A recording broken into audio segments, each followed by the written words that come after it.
ومن يطع الله والرسول فأولئك مع الذين أنعم الله عليهم من النبيين والصديقين والشهداء والصالحين. السلام علیکم ورحمۃ اللہ وبرکاتہ۔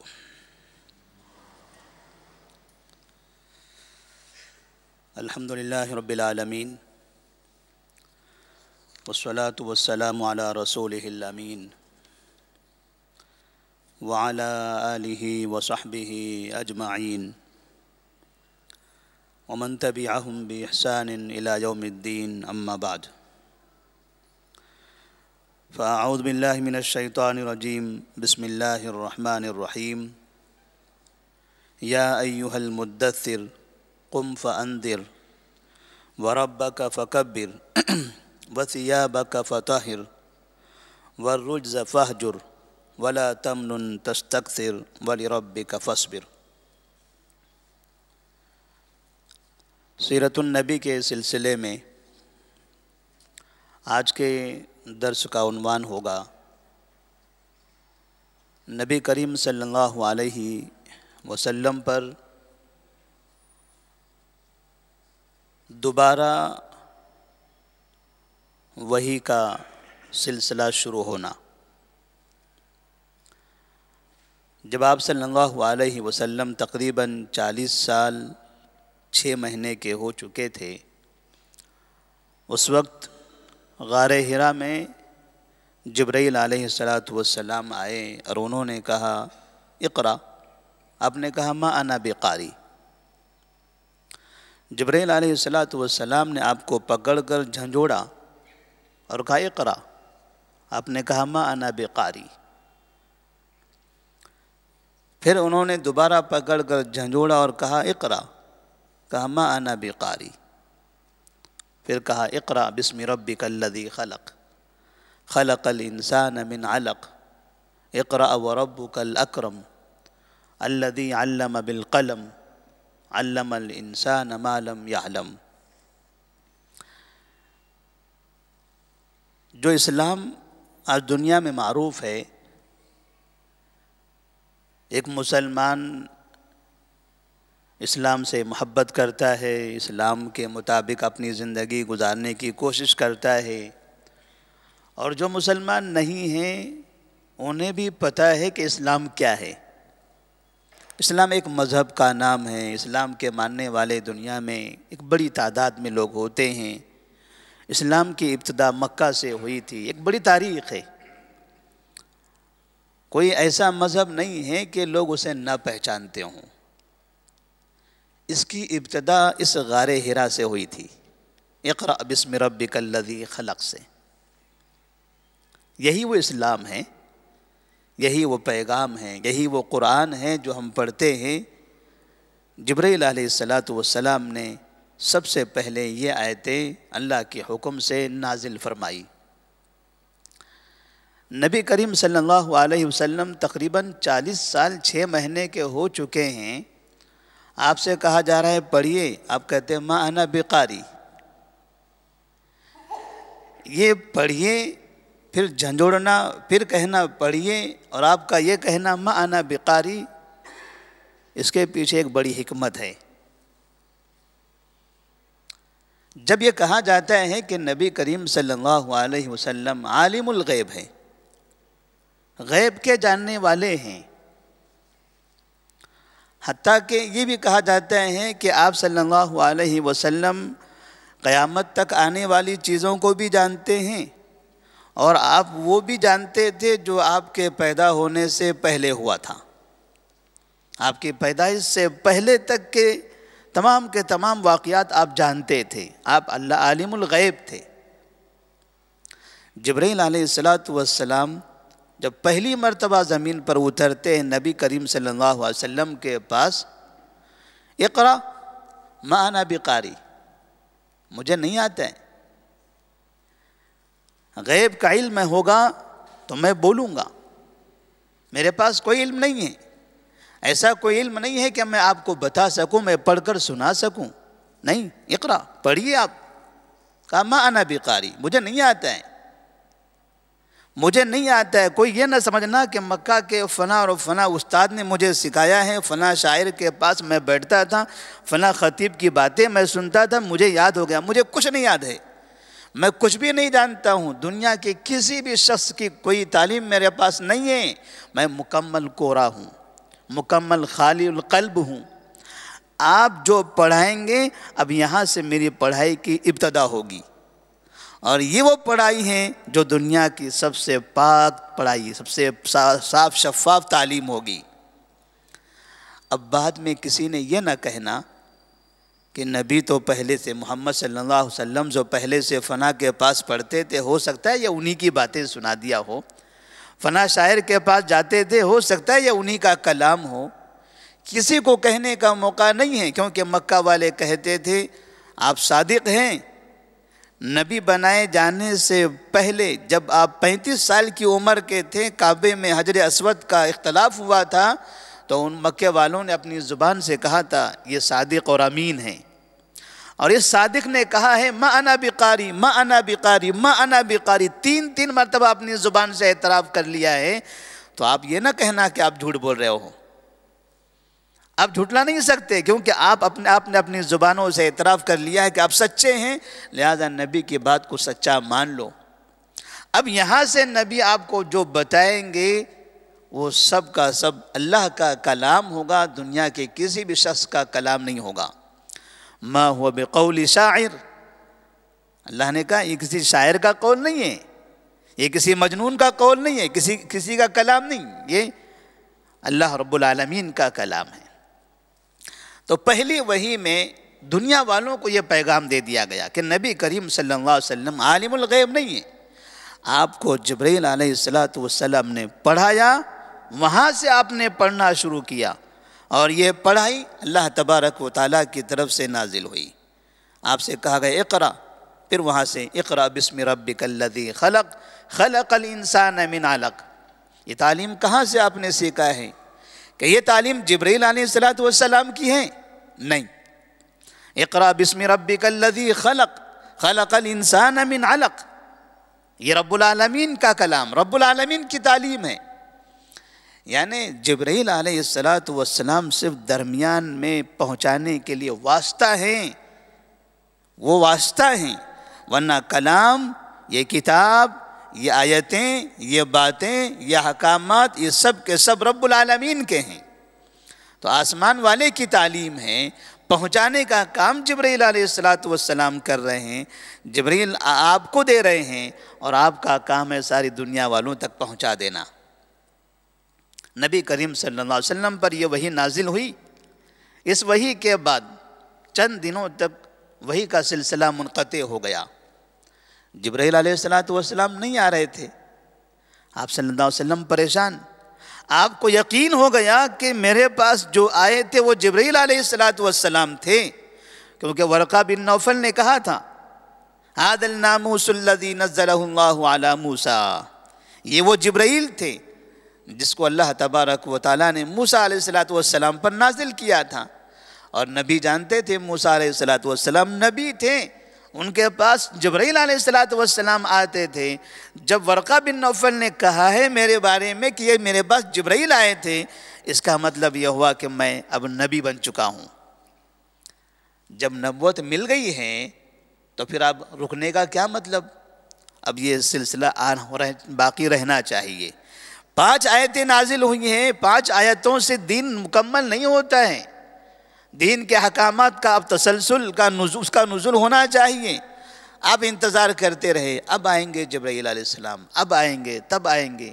کئی دن گزر گئے، آپ پریشان ہونے لگے، گھر سے باہر نکلتے تھے، پہاڑ پر جاتے تھے، پھر واپس آتے تھے، پھر جاتے تھے، پھر واپس آتے تھے، کیوں نہیں آ رہے ہیں جبرائیل علیہ السلام؟ اچانک آپ راستے سے جا رہے تھے کہ آپ کو آواز آئی یا محمد۔ آپ نے دیکھا، آگے دیکھا، دائیں دیکھا، پیچھے دیکھا، بائیں دیکھا، کہیں کوئی انسان نظر نہیں آیا۔ کس نے مجھے پکارا ہے؟ کون آواز دے رہا ہے؟ ادھر تو نظر نہیں آیا ہے۔ نیچے تو نہیں دیکھ سکتے ہیں، اب اوپر کا ہی راستہ موجود تھا۔ اوپر کی طرف دیکھا تو جبرائیل علیہ السلام ایک بڑی سی کرسی پر بیٹھے ہوئے ہیں۔ آپ نے دیکھا اور آپ سمجھ گئے کہ یہ وہی ہے جو غار حرا میں میرے پاس آیا تھا۔ دوسری مرتبہ جبرائیل علیہ السلام اس طرح سے نبی کے پاس آئے اور نبی کریم صلی اللہ علیہ وسلم کو ایسا لگ رہا تھا کہ اب کرسی آپ کے اوپر گر جائے گی۔ آپ کھڑے تھے، نیچے کی طرف زمین کی طرف جھکنے لگے، جیسے کوئی آدمی چلتا ہے اوپر کی طرف کوئی چیز ہو تو نیچے کی طرف ہونے کی کوشش کرتا ہے، آپ نیچے کی طرف ہونے لگے، ایسا لگ رہا تھا کہ اب سر پر گر جائے گی۔ یہ منظر بھی آپ نے دیکھا۔ وہاں جبرائیل علیہ السلام کو تو اس طرح سے نہیں دیکھا تھا۔ آپ دیکھ رہے ہیں کہ ان کے پر ہیں، اتنے بڑے پر ہیں کہ جو آسمان جو افق کو بھر گئے ہیں، اس کی وجہ سے آسمان نہیں دکھائی دے رہا ہے، پر اتنے بڑے پھیلے ہوئے ہیں۔ آپ پھر گھبرا گئے، یہ شکل دیکھ کر پھر گھبرا گئے، اور پھر آپ اپنے گھر پر جاتے ہیں خدیجہ رضی اللہ تعالیٰ عنہ کے پاس۔ اللہ نے اتنی بہترین خاتون عطا فرمائی تھی۔ آپ نے کہا زملونی زملونی، چادر اڑاؤ چادر اڑاؤ، میں گھبرایا ہوا ہوں۔ تو اللہ تبارک و تعالیٰ نے کہا یا ایھا المدثر قم فانذر وربک فکبر وثیابک فطہر والرجز فہجر ولا تمنن تستکثر ولربک فاصبر۔ اتنی آیتیں، یعنی تقریباً 7 آیتیں دوسری مرتبہ میں نازل ہوئی، اور بعض روایتوں میں کہ مکمل سورہ، غالباً یہی 7 آیتیں نازل ہوئی تھی۔ اس طرح سے اللہ تبارک و تعالیٰ نے پھر سورہ مدثر کی یہ آیتیں نازل فرمائی۔ اے کمبل اوڑھ کر سونے والوں اٹھو، یا ایھا المدثر قم فانذر، جاؤ اپنی قوم کو برائیوں سے ڈراؤ، انہیں آخرت کی فکر دلاؤ، جن برائیوں میں مبتلا ہے انہیں بتا دو کہ تمہاری یہ زندگی ہمیشہ باقی رہنے والی نہیں ہے، تمہارے تمام اعمال کا حساب ہونا ہے۔ قم فانذر وربک فکبر، اور ہمیشہ رب کی بڑائی بیان کرتے رہو۔ رب کی بڑائی بیان کرنا یعنی توحید، اللہ کی وحدانیت پر قائم رہو، اللہ کی وحدانیت کی دعوت دیتے رہو، ہر جگہ اللہ کی کبریائی اور بڑائی بیان کرتے رہو۔ وَرَبَّكَ فَكَبِّرْ وَثِيَابَكَ فَطَهِّرْ، اور اپنے کپڑوں کو پاک و صاف رکھو، زبان پر رب کی کبریائی ہو، ظاہری بدن صاف و شفاف ہو، کپڑے بھی پاک ہوں، صاف ہوں، کیونکہ آپ داعی ہیں، آپ آئیڈیل ہیں، آپ نمونہ ہیں، صرف نماز میں نہیں، روزے اور زکوٰۃ میں نہیں، سراپا آپ آئیڈیل ہیں۔ سر سے لے کر پیر تک کہ آپ کے جسم کو دیکھا جائے گا، آپ کے کپڑوں کو دیکھا جائے گا، آپ کی زبان کو سنا جائے گا، آپ کی چال چلن دیکھی جائے گی، اور ان سب کو دنیا والے کاپی کرتے رہیں گے کہ میرے پیغمبر ایسا بولتے تھے، ایسا چلتے تھے، ایسا کپڑا پہنتے تھے، ایسی ان کی تعلیمات تھی، ایسا سوتے تھے، ایسا کھاتے تھے، اس طرح سے قضائے حاجت کو جاتے تھے۔ مسلمانوں نے تو نبی کا ہر عمل کاپی کیا ہوا ہے، ہر عمل کو اپنے مسلمانوں نے آئیڈیل بنایا ہوا ہے، حتیٰ کہ قضائے حاجت کے لیے بھی۔ قضائے حاجت کو کیسے جانا چاہیے، کون سا قدم رکھنا چاہیے، کون سی دعا پڑھنی چاہیے، باہر کیسے نکلنا چاہیے، نکلتے وقت میں کون سا قدم پہلے رکھیں، یہ تک کہ مسلمانوں نے سیکھا ہے نبی کریم صلی اللہ علیہ وسلم سے۔ اللہ نے کہا وَثِيَابَكَ فَطَهِّرْ، کپڑے بھی صاف رکھو۔ صرف دلوں کا صاف رکھنا یہ کافی نہیں ہے، ظاہر بھی آپ کا صاف ہونا چاہیے، باطن تو صاف ہونا ہی ہے۔ وَثِيَابَكَ فَطَهِّرْ وَالرُّجْزَ فَهْجُرْ، جو برائیاں ہیں ان سب کو چھوڑ دو، کسی بھی قسم کی برائی نہیں ہونا چاہیے، دل بھی آپ کا پاک ہونا چاہیے۔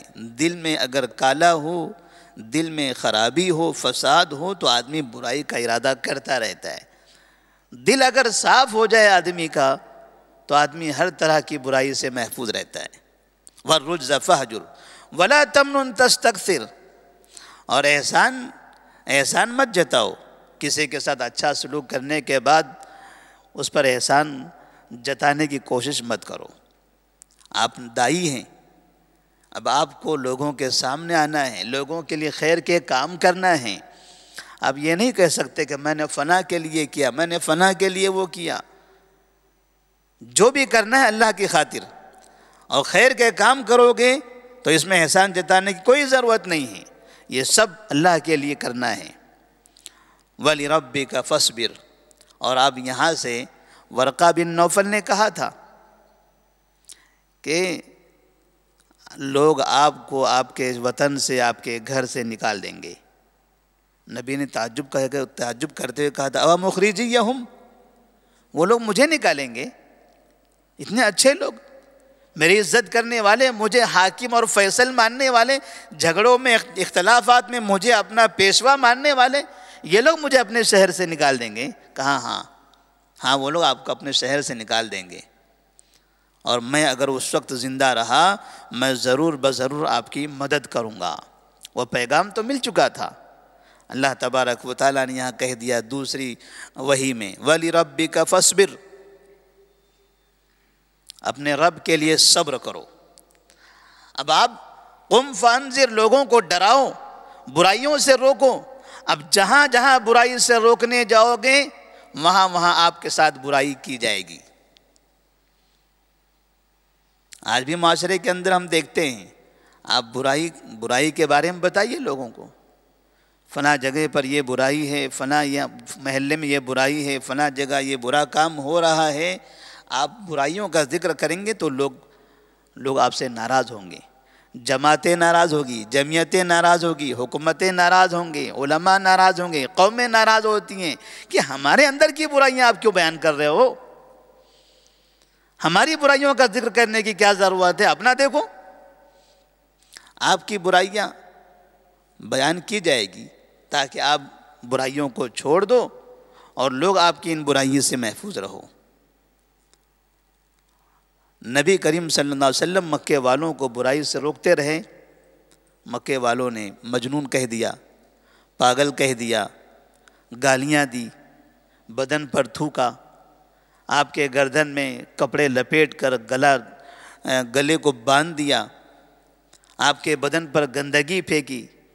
وہ آدمی جتنی شان و شوکت سے رہا کرتا تھا، وہ شخصیت جن کو لوگ اپنا حاکم اور فیصل مانتے تھے، جنہیں صادق اور امین کہتے تھے، اتنی ذلت کہ انسان کے منہ پر آ کے تھوکنے لگ جائے، خواہ مخواہ جا کر اس کے راستے میں کچرا پھینکنے لگے، اس کا گلا دبانے لگے، اس کے اوپر گندگی ڈالنے لگ گئے. لوگ اتنا گر جاتے ہیں. جب آپ حق بولو گے تو سامنے والے اس سے زیادہ گریں گے. یہ پیغام ہے نبی کی سیرت میں، نبی کے واقعات میں. حق بولنے والوں کے لیے، حق پر چلنے والوں کے لیے، حق کی دعوت دینے والوں کے لیے پیغام ہے کہ جن کو آپ بڑا سمجھتے ہو، مکہ میں جو لوگ آپ کے ساتھ برا سلوک کرتے تھے وہ چھوٹے بچے نہیں تھے، وہ مکہ کے سردار تھے. مکہ کے سردار تھے. جب آپ صلی اللہ علیہ وسلم کعبے کے سامنے سجدے میں تھے، نماز پڑھ رہے تھے، جن لوگوں نے کہا تھا جاؤ اونٹ کی اونجڑیاں لے کر آؤ ان کے اوپر ڈال دو، وہ بولنے والے نوجوان نہیں تھے، وہ پوری قوم کے بزرگ افراد تھے. اس کا مطلب یہ ہوتا ہے کہ حق کے خلاف کھڑے ہونے والے، برائی کا ارتکاب کرنے والے معاشرے میں صرف نوجوان ہی نہیں ہوتے ہیں، بڑی بڑی عمر کے لوگ بھی جرائم کا ارتکاب کرتے ہیں. جرائم کے لیے کوئی عمر نہیں ہوتی ہے. آج بھی ہم دیکھ رہے ہیں کیسی عمر کے لوگ یعنی قبر کے قریب پہنچ چکے ہیں، تب بھی جرائم میں مبتلا ہیں، تب بھی دادا گیری، تب بھی لوگوں کا مال لوٹنا، تب بھی لوگوں پر ظلم کرنا، لوگوں کو تکلیف دینا. نبی صلی اللہ علیہ وسلم کی سیرت سے یہ پتہ چلتا ہے. اللہ نے کہا وَلِرَبِّكَ فَاصْبِرْ، اے محمد صبر کرو.